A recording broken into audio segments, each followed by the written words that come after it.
Hello, Home Slices. It's Kiara with Home Slice Adulting coming to you with really crazy hair. It's been a very long day, okay? But I'm coming to you guys with my review for Love and Hip Hop Hollywood Season 5, Episode 6, which I don't even know the title of this time around. I was so kind of caught off guard by Love and Hip Hop that I actually took all of my notes on a paper towel on a little napkin right here. So I'm going to be reading my notes from a paper towel today. Y'all, I kind of had a little bit of a rough day today. We had a retreat at work and we all got together to discuss summer reading that we had done. And the book that we read was about race. And we went around a circle to talk about what our thoughts on the books were, what, passages from the book stood out the most to us. And for me, it was the passage where the author talked about her first time being called the N-word. And so when it was my time to share, I brought up my first experience being called the N-word, and I'll probably say that for another video. I don't know if I will, because it just makes me so emotional when I talk about it. But mind you that this is like the retreat where all of the people who work at my job are supposed to go, and it's basically mandatory for everybody to be there. So for all the people who are returning to work at this time of year, it was my first time meeting a lot of them. And within my group, it was probably like 15 people, I'll say. And when I told my story about being called the N-word, I just got so upset that I started crying. And I just felt so bad. And it was so emotionally draining for me. So I'm trying to get this video out of the way, even though I don't really have any emotional energy. But maybe that's a video, a story time that I will do for you guys about the first time that I was called the N-word in a way that was like definitely racist. Okay, it's an interesting story, and even though it makes me very upset, I realized today that I can't talk about it without breaking down, and a part of me needs to examine why that is. But moving on, let's talk about the people on the show today. Okay, let's not get into my personal problems. This is about Love and Hip Hop Hollywood, which is all about, ratchetivity. Okay, so first we see K Michelle. We're talking about her, butt implants and silicone and injections that she received to enhance her buttocks. If you all did not watch the documentary that Lala Anthony put together on, the butt injections and things along those lines, it actually is a pretty good documentary if you try to catch that on BET. Can't remember the name of it, but hopefully y'all know what I'm talking about. But moving on, K Michelle was a part of the documentary, and as much as I hate the fact that K Michelle is back on Love and Hip Hop Hollywood, I feel that this can be her last season of Love and Hip Hop Hollywood ever. I mean, Love and Hip Hop period, regardless of whatever franchise it's with. That she can walk away from Love and Hip Hop knowing that she has done something positive in showing women that they do not have to augment their bodies in order to be accepted or to have a good career, and that, their health is their wealth. And like I said, as much as I'm not a fan of K Michelle, as much as I don't like her music, I do feel like this is a very positive thing that she is doing. And it's actually to the audience that she needs to be telling these things too. So I applaud her for that. And even though I'm not a big fan of hers, I can give her props where they're due, okay? But moving on,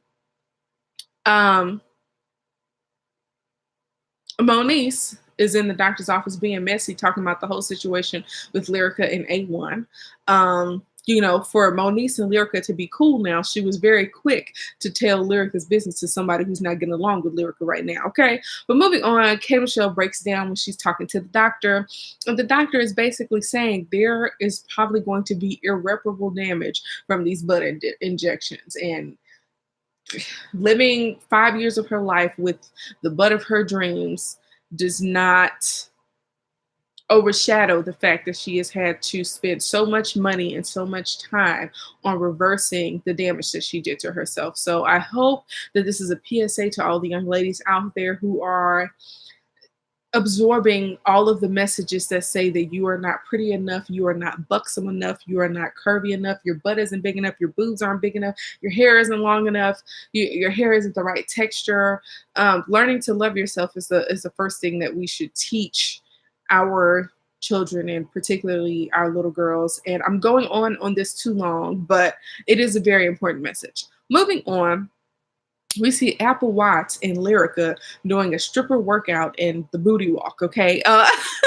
Which we saw her demonstrate at the beginning of the season. But they talk about the LaBritney issue, and Lyrica just felt like LaBritney came across as disrespectful. And while I agree, again, I don't think Lyrica was in a position to be that angry with LaBritney, even though she didn't have an angry attitude on her, and LaBritney to me escalated that situation. Moving on,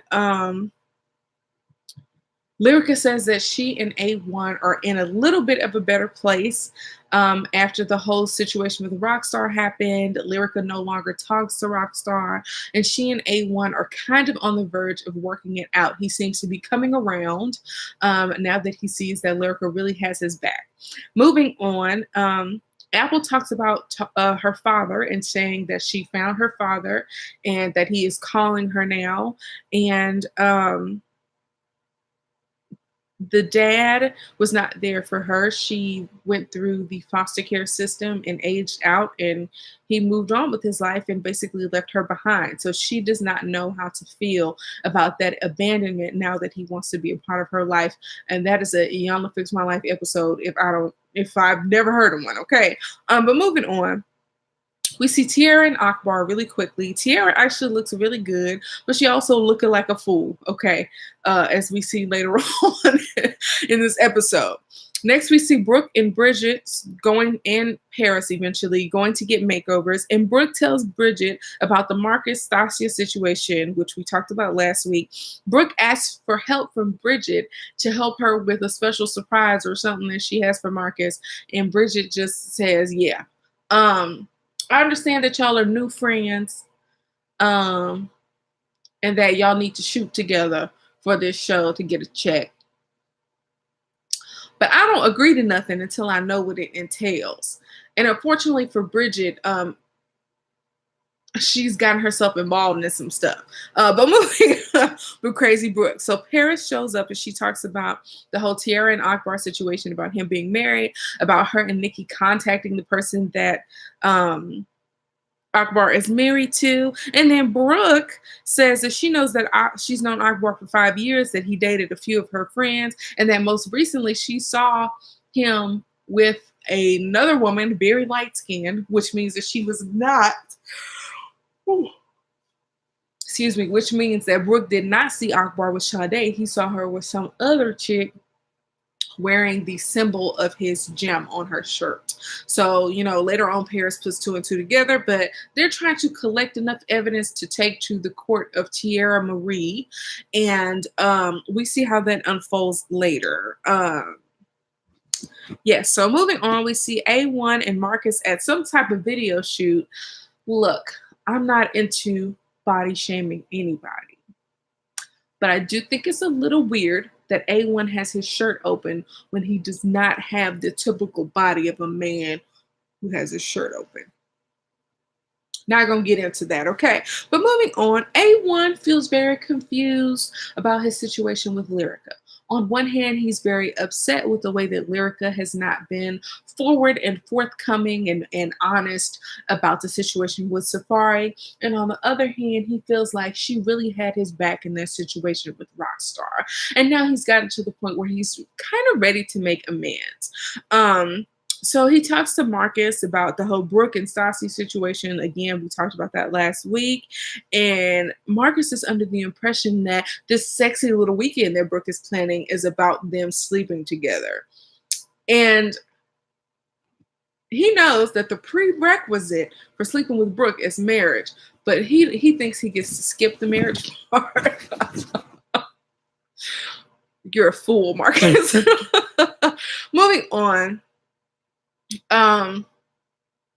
Again, A1 likes that Lyrica defended him, and he wants to get to the point where they're, making amends, together. So next we see Amber Diamond and Rockstar.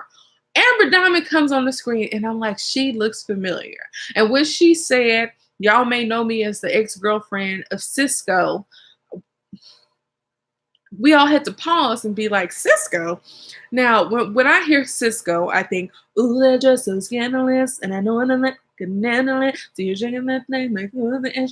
And I was like, why would we know her as like who, why is Cisco on somebody's radar that we would even know his girlfriend? But then I remembered that last season when Tierra Marie was dating Cisco, he was also dating Amber.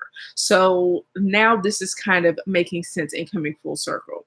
Moving on, we see that Amber is meeting up with Rockstar, and Rockstar is a creep if I ever seen one. He's the difference between Rockstar and the other members of the Love and Hip Hop New York creep squad is that Rockstar is like unabashedly a creep, very vocal about it, not even in a maybe cryptic kind of way, or in a smooth kind of way, that somebody like Richie Dollars, might be, or something like that. It's creepy that he has the audacity to be a creep, and not even try to dress it up. He's just really a creep. Okay. But moving on, Amber is having this discussion with Rockstar about her singing career, and it's like not everybody can be a singer. I understand that a few talentless people have begun falling through the cracks in the music industry, and now people who have absolutely no talent want to shoot their shot in the music industry, hoping that they will fall through the cracks too. Unfortunately, the music industry is about making money, and it's not necessarily about talent.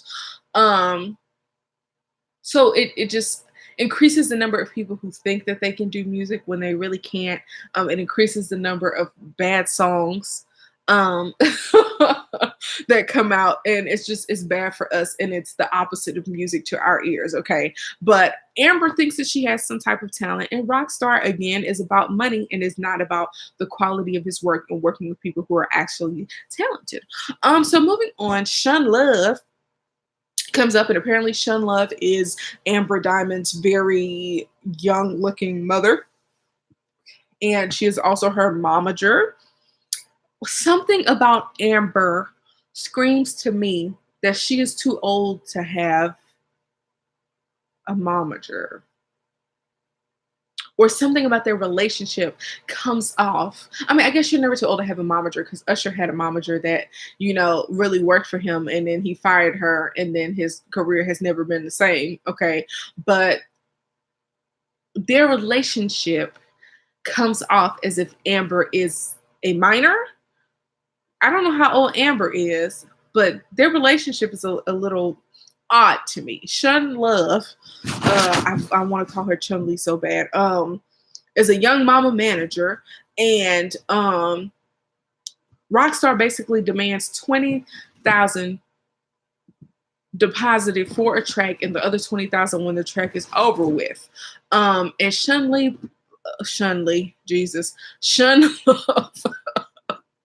Shun Love pulls out $20,000 from her purse right there. What the heck? First off, you don't just pull out money in a public place. What is wrong with people these days? Like, I don't know how much older Shun Li is than Amber Diamond, but if the mama ain't got good sense, God forbid, what happens to the daughter. Okay. Apparently he wants 40,000 for one song, and initially I thought he said 100,000 for one song. Either way, I think they overpaid. Okay. Just saying. Moving on. The whole thing is too much, and the mom basically says that sleeping with her daughter is off limits. So I guess she's a reverse pimp and a momager too. Okay, so move on. We see K Michelle. It's Operation Day. They're showing her booty all over the camera, and the doctor is doing what he got to do.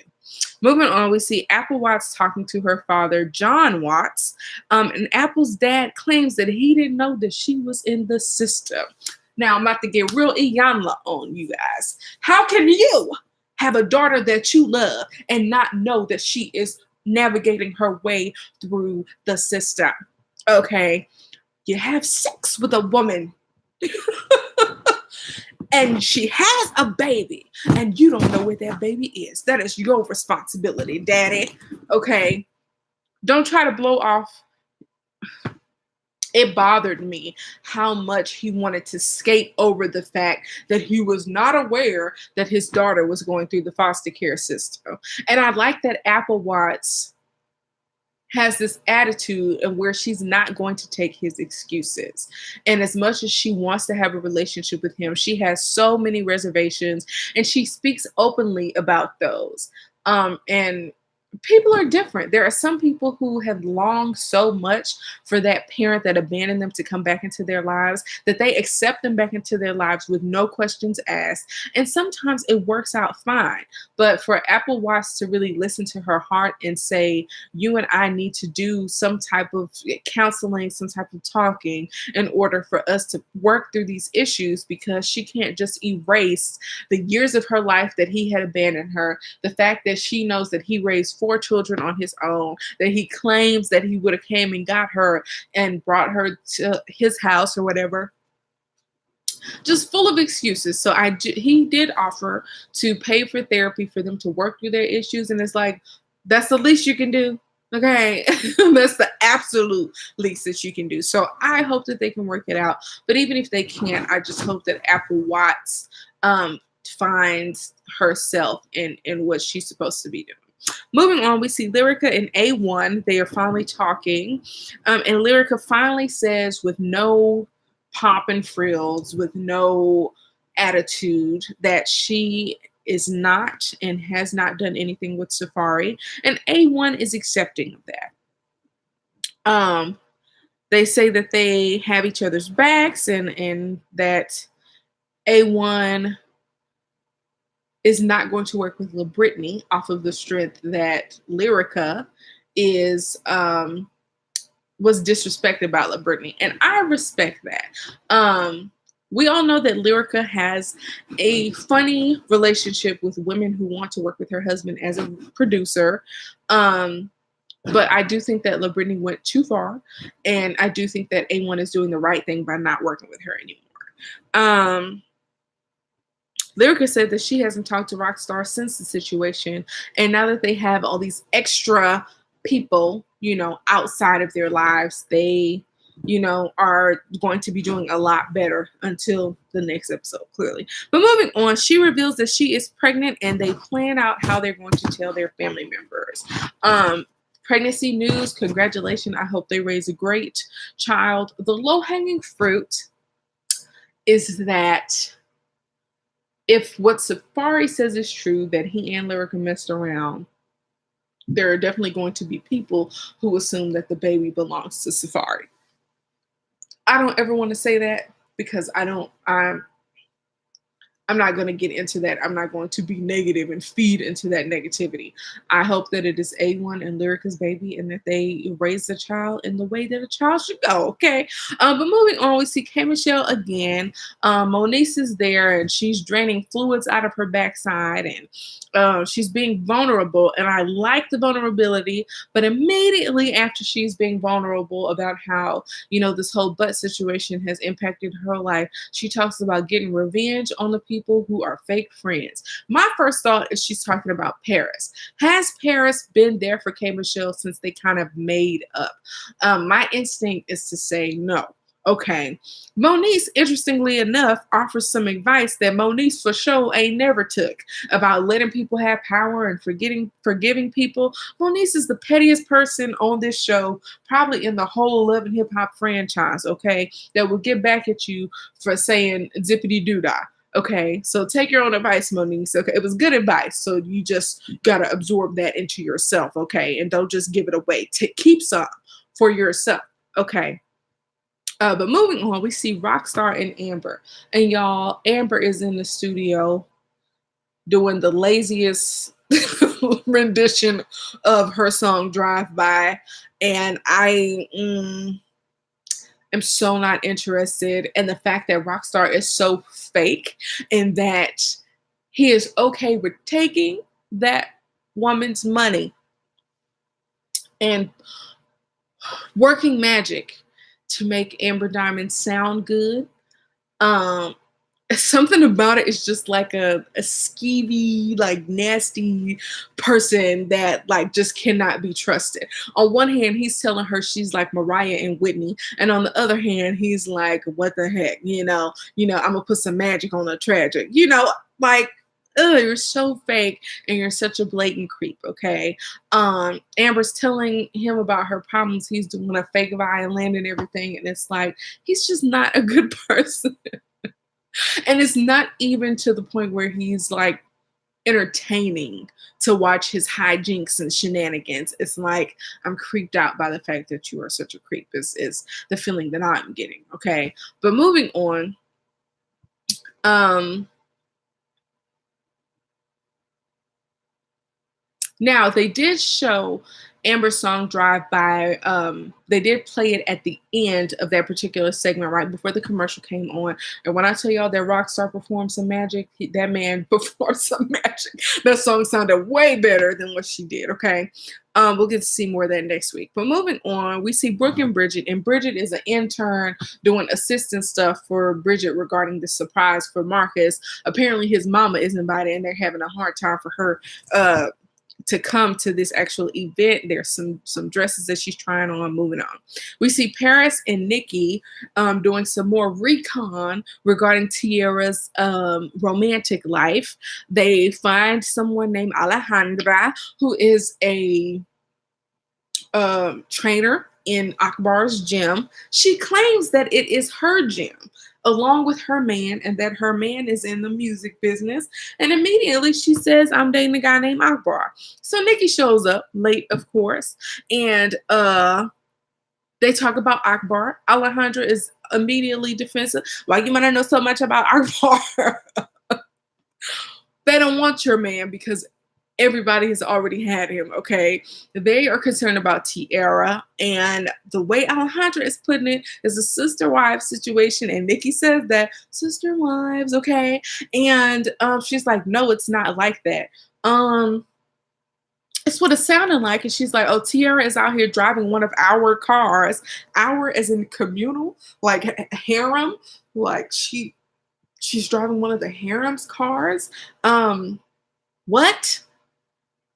Y'all, I told you all, if it wasn't last week, it was the week before that, that Akbar has polygamy written all over him. You don't believe me? Go check out my previous reviews. I just, yuck. Something about Akbar is just so yucky to me. Ugh. Anyways, moving on.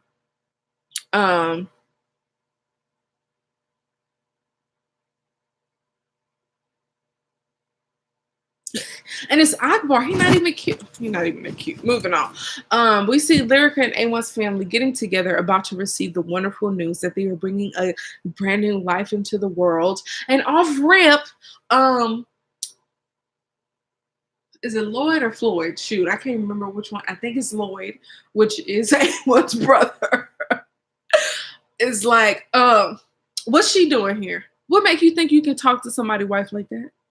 What makes you think that you can talk to somebody's wife like that? That you could ask your brother, what's she doing here? It's a family dinner and she married to him. Y'all are family. Oh, it's surprising she here because the last time we talked to you, they said you was getting a divorce. Basically, we don't like Lyrica because ever since she got into your life, you changed. We don't like Lyrica because she don't call me enough. The sister-in-law said, "Oh, you don't call me enough, girl. What are you talking about? What are you talking about?" When Lyrica did call you, you took all the things that she said about her husband and threw them back in her face, right where her husband was standing next to her. So no, she's not gonna call you because she don't trust you. Okay. I didn't like the way that the family off rip was attacking Lyrica when clearly Lyrica and A1 were walking in hand together. Now, I'm not an advocate of telling your family when your relationship, particularly your marriage, is on the rocks, because your family is still mad at them when y'all two than made up. Okay, so that's a clear indication of why that's a good policy to have in your own relationship, in your own marriage. But still, if you see them walking in together, hand in hand, read the room. Read the room. Read the room. They walking in hand together. They smiling. They saying hi. They made up. Duh. What make you think you can ask your husband why his wife is there when he invited you to dinner and is probably paying for it? You want to call him Hollywood. This is the third episode of Love and Hip Hop Hollywood that you have been on. Okay, and you're probably getting paid for your time. You want to go Hollywood. That's the problem. Okay. I did not like the way that A1's family was terrible off rip. A1 couldn't seem to believe it either. Okay. Things get exponentially worse when Big Lyrica comes in. She sees everybody's already arguing. She's caught off guard because she was not aware that the whole Bentley family was going to be there. So she's like, what's going on? Lyrica G, her energy was not 100% calm. She was a little calm until Lyrica's sister-in-law kind of was like, well, ask your daughter what's going on.